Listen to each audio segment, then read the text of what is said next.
Samantha हमेशा से सोचती थी कि उसके परिवार का घर साधारण था, कुछ भी खास नहीं। एक शांत पड़ोस में स्थित यह एक सफेद पिकेट बाड़ और एक अच्छी तरह से बनाए गए बगीचे के साथ एक आरामदायक 2 मंजिला घर था। फिर भी जब वह एक दोपहर धूल भरे अटारी में घूम रही थी तो उसकी नजर कुछ असामान्य पर पड़ी। दूर कोने में भूली हुई पेटियों के ढेर के नीचे उसने फर्श के तख्तों के नीचे छिपा हुआ एक संकीर्ण दरवाजा देखा। जिज्ञासा जागी, वह घुटनों के बल बैठी और उसे खोला। नीचे स्थित छोटा सीढ़ीदार रास्ता एक धुंधले बासी सुरंग की ओर जाता था।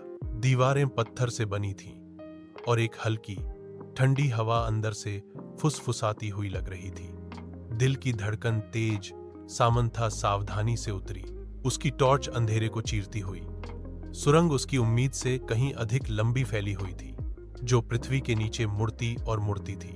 उसे यह महसूस हो रहा था कि वह अतिक्रमण कर रही है, कि कोई उसका इंतजार कर रहा है। अनंत काल के बाद सुरंग आखिरकार एक छिपे हुए कमरे में खुल गई। दीवारें पुरानी अलमारियों से भरी हुई थीं, जिनमें अजीब चमड़े से बंधी हुई पुस्तकें थीं। कमरे के केंद्र में एक पुरानी मेज धूलदार कागजों और पत्रिकाओं से घिरी हुई थी।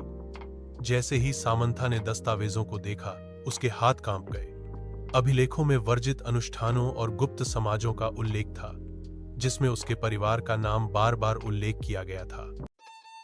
चमकदार धूप के नीचे किशन अपने खेत में काम करता है। हवा पक्षियों के गीतों से भरी हुई है। वह प्यार से मिट्टी की जांच करता है।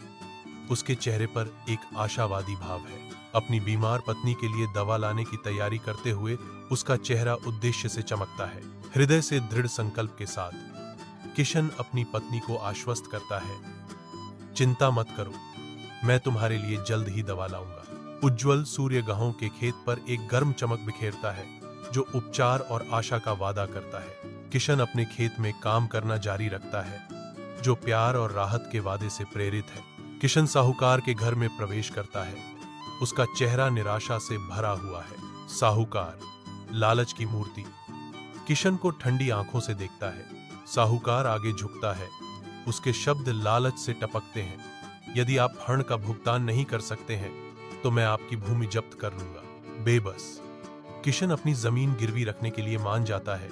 उसका दिल डर से भारी है। किशन अपनी पत्नी के इलाज के बदले में अपने भाग्य को सील करते हुए दस्तावेजों पर हस्ताक्षर करता है।